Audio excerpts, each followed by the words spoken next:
Nos encontramos con Alan Tapia Robles, el ex candidato al Congreso de la República y dirigente de bases sociales en la región de Ayacucho. Alan, muy buenas tardes y bienvenido a Radio Sónica. Muy buenas tardes, yo te agradezco por la invitación.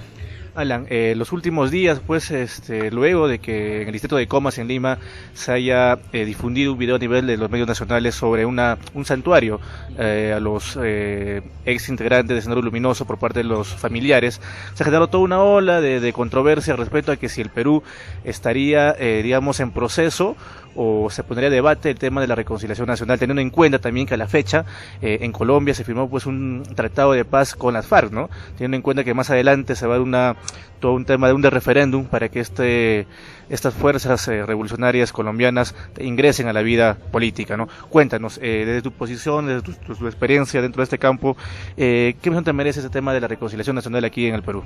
Previo a eso yo quisiera plantear mi punto de vista de que la coyuntura en el Perú era otra coyuntura y la firma del acuerdo de paz en Colombia lo que le agarra de encontrón en una coyuntura que no se le esperaba el Perú y no se le esperaba América Latina.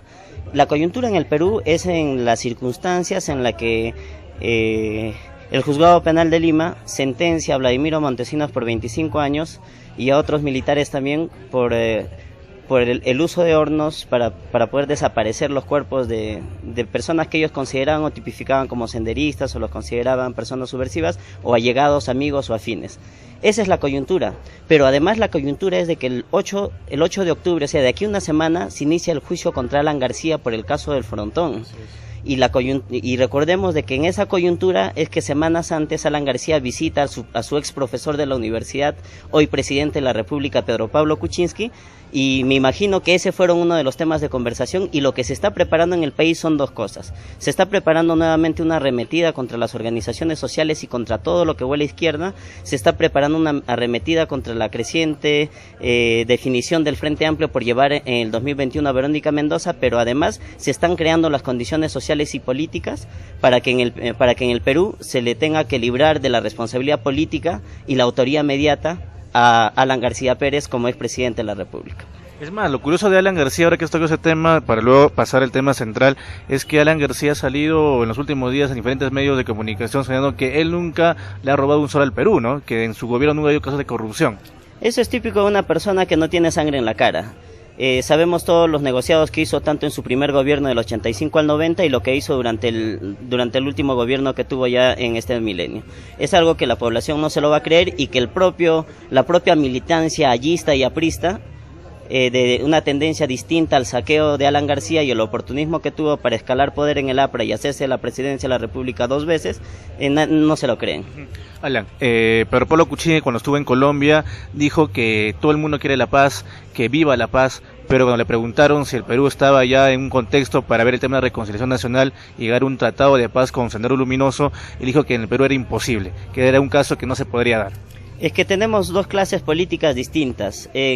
Veamos el ejemplo claro de Colombia. En Colombia, para llegar al acuerdo de paz, no les fue fácil y no duró pocos años. Fue un proceso que duró desde los acercamientos que incluso el presidente fenecido de Venezuela, Hugo Chávez, y el presidente Fidel Castro de Cuba hicieron los esfuerzos para iniciar procesos de acercamiento y generar las condiciones internacionales desde diversos organismos, tanto la Organización de las Naciones Unidas, el organismo de la CELAC, en diversas cumbres, la UNASUR y otros, y devino en esto, pero se desarrolló una contradicción en la propia derecha y una contradicción propia seguramente dentro de las filas de las FARC.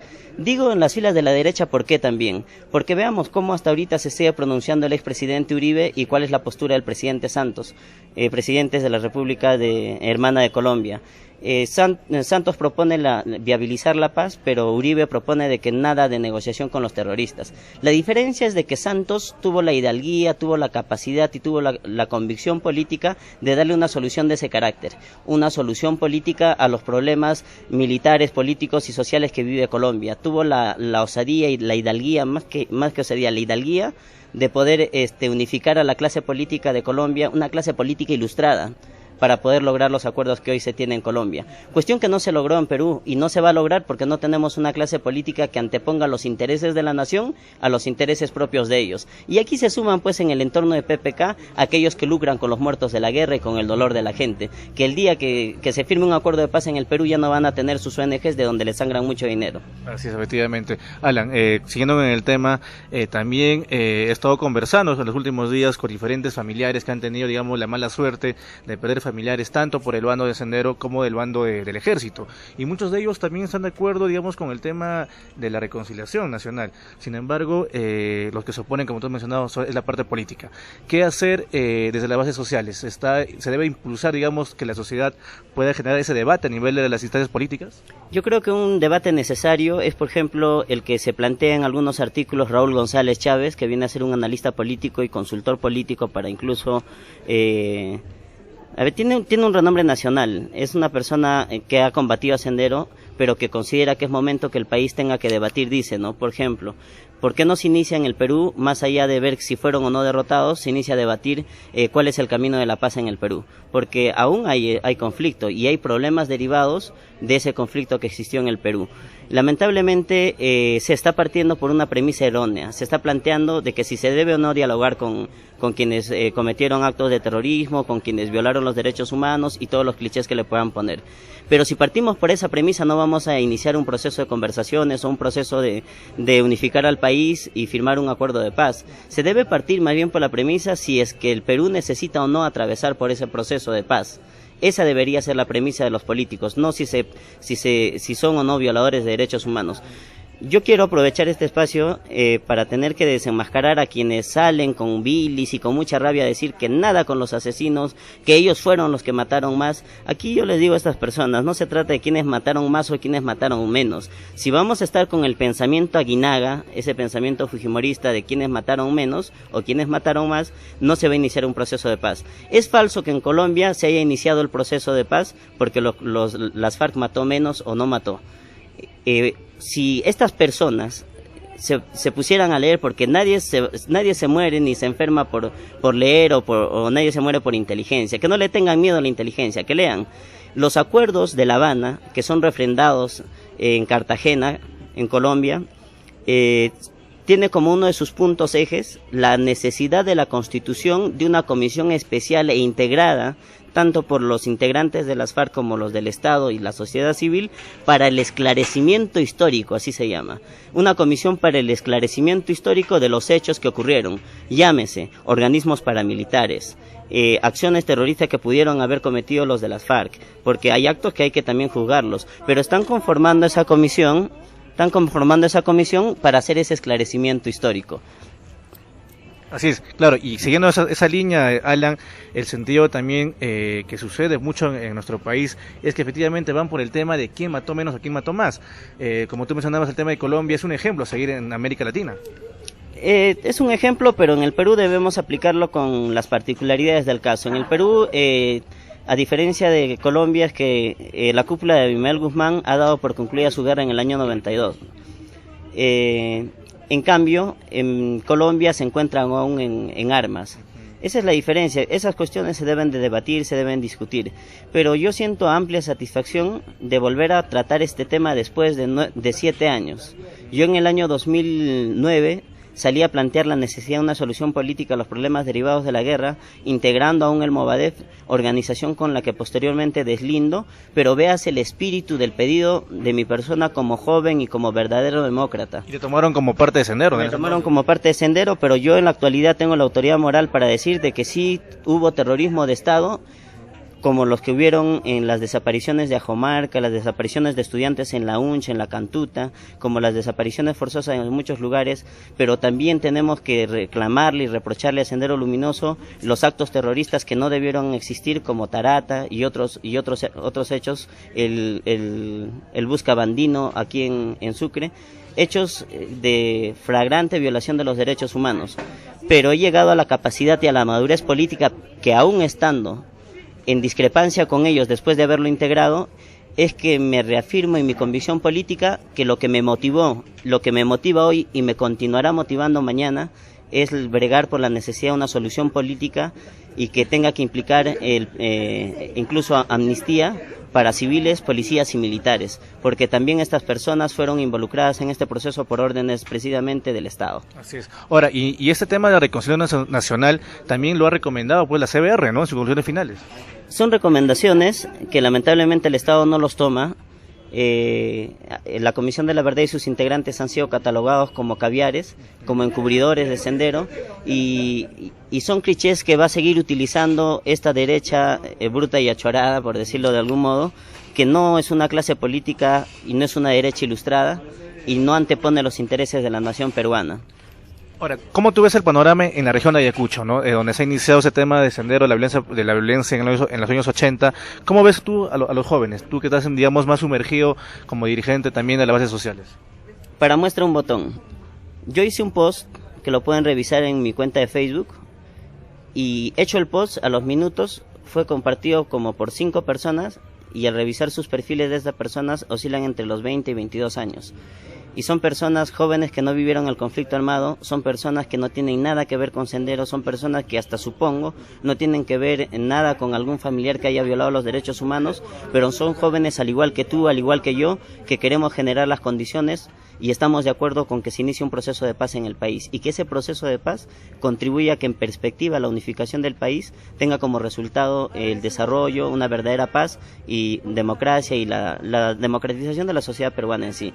Eso me parece un indicador bueno, de que ya los jóvenes están discrepando con el mensaje de odio y de rencor que la vieja clase política en el Perú quiere mantener para poder así cautelar o poner a buen recaudo sus intereses mezquinos y sus intereses económicos. Ahora, en el hipotético caso que en el Perú se dé este tema de reconciliación nacional entre el Estado y Sendero Luminoso, eso no quiere decir pues que los peruanos vamos a olvidar lo que ha sucedido antes, ¿no? Al contrario, va a ser todo, digamos, toda una muestra, una secuencia de mostrar la historia verdadera, ¿no? Porque muchas veces la historia oficial, entre comillas, del Estado va en contra pues de las bases sociales, ¿no? El Internet felizmente ahora está al alcance de todos, y quienes no hayan podido revisar la bibliografía de los acuerdos de paz entre Colombia y las FARC, o quienes no hayan podido ver la transmisión en vivo, pueden revisar, y el mensaje que da el presidente Santos en representación del Estado de Colombia es muy claro, al igual que es claro el mensaje que da el representante, el comandante jefe de las FARC. Ambos coinciden en que no claudican ni han hecho de lado sus convicciones y que continuarán bregando por desenmascarar los dos tipos de sistema que cada uno defiende. Uno es el sistema socialista y Santos el sistema capitalista, pero además ambos se reafirman en que la construcción de la paz pasa por un reconocimiento y el hallazgo de la verdad histórica. ¿Y qué quiere decir el hallazgo de la verdad histórica? De que se tenga que esclarecer cada uno de los hechos. Por ejemplo, en el Perú no puede interpretarse una reconciliación nacional desde el punto de vista de que se firme el acuerdo y se olvidó todo. No, los militares tendrían que en ese contexto de la reconciliación nacional en el Perú y bajo las figuras de amnistía tener que decir dónde están las fosas comunes que el Estado les ordenó hacer. Entonces muchos familiares podrían tener la tranquilidad de darles cristiana sepultura a sus muertos. A la vez, los senderistas tendrían que decir, ya sin los temores y los tapujos, las violaciones de derechos humanos que hicieron y los excesos que se presentaron en su guerra, y aquellos que incluso de repente con una consulta o sin consulta a sus jefes militares de Sendero Luminoso tengan que decir dónde están las fosas comunes producto de los excesos y violaciones de derechos humanos que hicieron. Entonces no es olvido y tampoco es perdón, es esclarecimiento histórico. Exacto. Alan, continuando con el tema político, ¿cómo ves el actuar de los congresistas de Ayacucho? Joaquín Dipas, Humberto Morales y Tania Parione, que están ahorita representando la región de Ayacucho, teniendo en cuenta que Humberto Morales ha tenido, digamos, muchos desaciertos en sus declaraciones, por ejemplo, al señalar que él llegó al Congreso por una mayoría votante en Ayacucho por el Frente Amplio, cosa que no ha sido así, ¿no? Tú sabes muy bien que Tania Parione y Humberto Morales llegaron al Congreso de pura casualidad, ¿no? Ni se imaginaban ser congresistas. A mí me gustaría tocarlos por separado. Tania Parione tiene un reconocimiento social porque recordemos, ella incluso ha sido embajadora internacional sobre temas de la niñez, la juventud, tuvo una participación desde el año 2000 en política, es una persona que ha visitado muchos países del mundo y producto del trabajo social que hizo en varias provincias, y es alguien que sí podría decir que tuvo un sostén social para llegar, porque ojo, ella tuvo el número 3, o sea, para llegar a ganar. Es raro que la traigan en el número, con un número desfavorable y habiéndole cerrado muchas mesas en las elecciones internas del Frente Amplio, es una persona que sí tuvo un sostén social y tuvo pocos recursos económicos para llegar. Pero es caso muy distinto, pese a que por algunas circunstancias de la vida sí logré conocerlo en uno que otro evento. Humberto es una persona que ha llegado de mera casualidad. Es alguien a quien en Ayacucho no lo conocían, y es alguien que hoy se quiere hacer llamar militante de Tierra y Libertad, cuando esta persona no militó en Tierra y Libertad.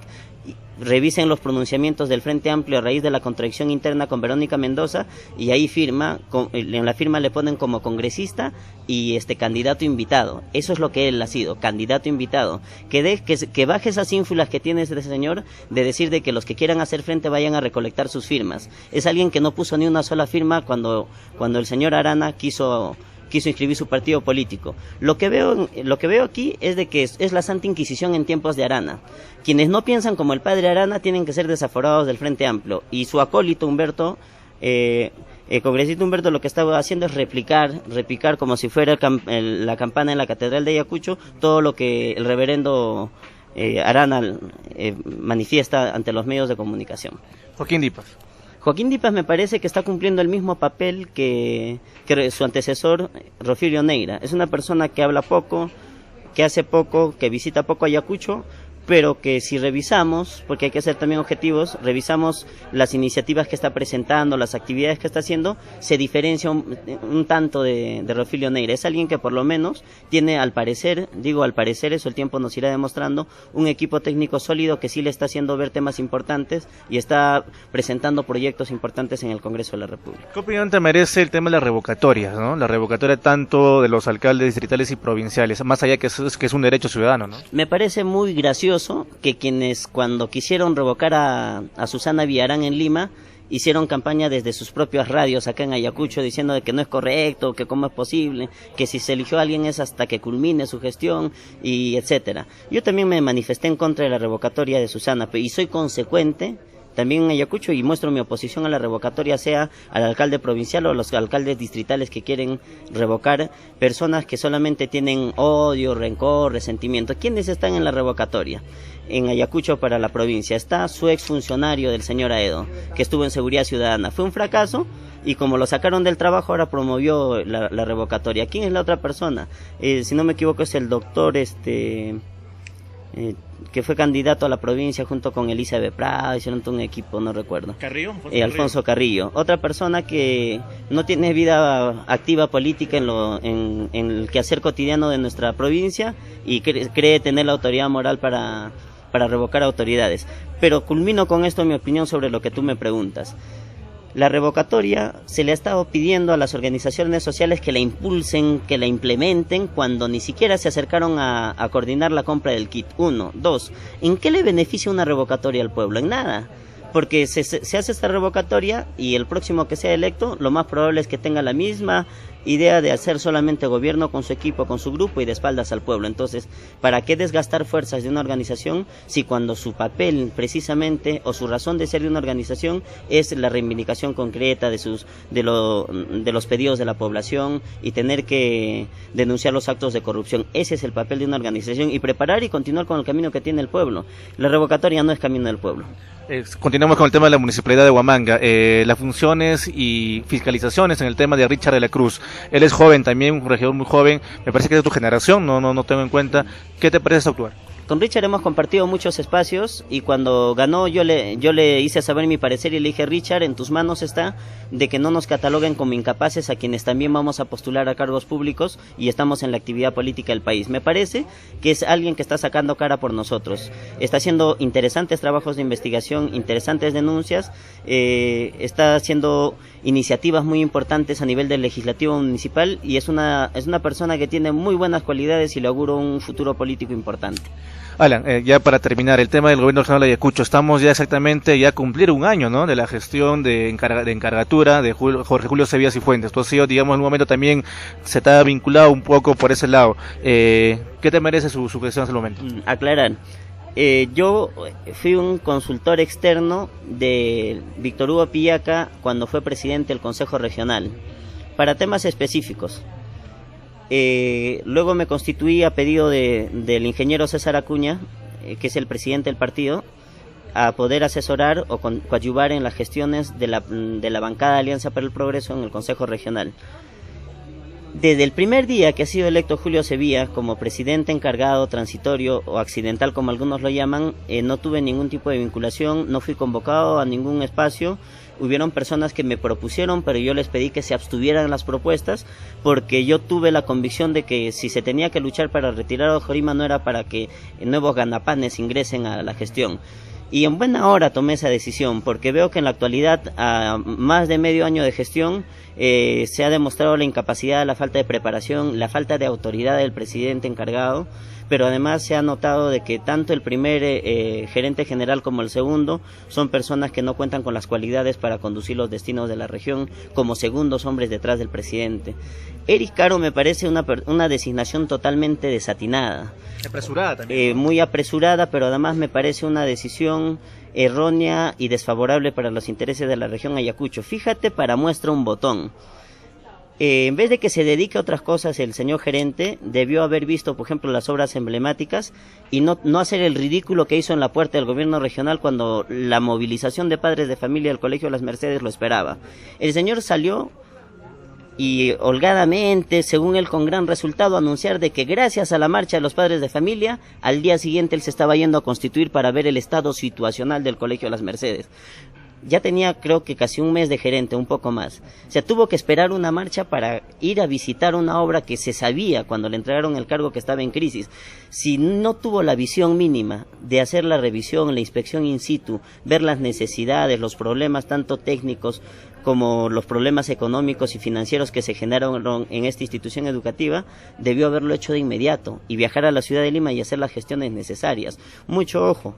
El Ministerio de Educación, en una reunión con los congresistas de Ayacucho, responsabilizó ya al gobierno regional de Ayacucho por la paralización de las obras emblemáticas, caso colegios emblemáticos. Y ya se tiene anunciado, incluso, tengo esa información extraoficial, de que en las próximas semanas está llegando la Contraloría General de la República para tener que revisar qué es lo que ocurrió con los colegios emblemáticos, por qué no su conclusión, pero además por qué están dando nuevamente adicionales a estas obras que fueron duramente cuestionadas cuando la anterior gestión de Wilfredo Ojorima los hizo, pero todos los que cuestionaban cuando se hacían esos adicionales en la gestión Ojorima, hoy no cuestionan esos adicionales de la gestión Sevilla. Yo les exijo a la colectividad ayacuchana, a los medios de comunicación, a los periodistas que se hacen llamar independientes o se hicieron llamar independientes, y a las organizaciones sociales a tener que ser duros vigilantes con esta gestión, porque no se ha constituido solamente en el continuismo, a mi parecer, se ha constituido en una gestión muy nefasta a los intereses del desarrollo de Ayacucho. Una chiquita nada más para ya terminar. Hace unas semanas se observó en una actividad oficial al ex congresista José Urquizo, básicamente en el distrito de Jesús Nazareno. Él parecía incluso ser ya la autoridad regional, ahí incluso hay fotografías donde le quita protagonismo a la primera autoridad, Jorge Julio Sevilla. Más allá que compartamos o no la gestión de Sevilla, él es, nos gusta, es el gobernador regional, ¿no?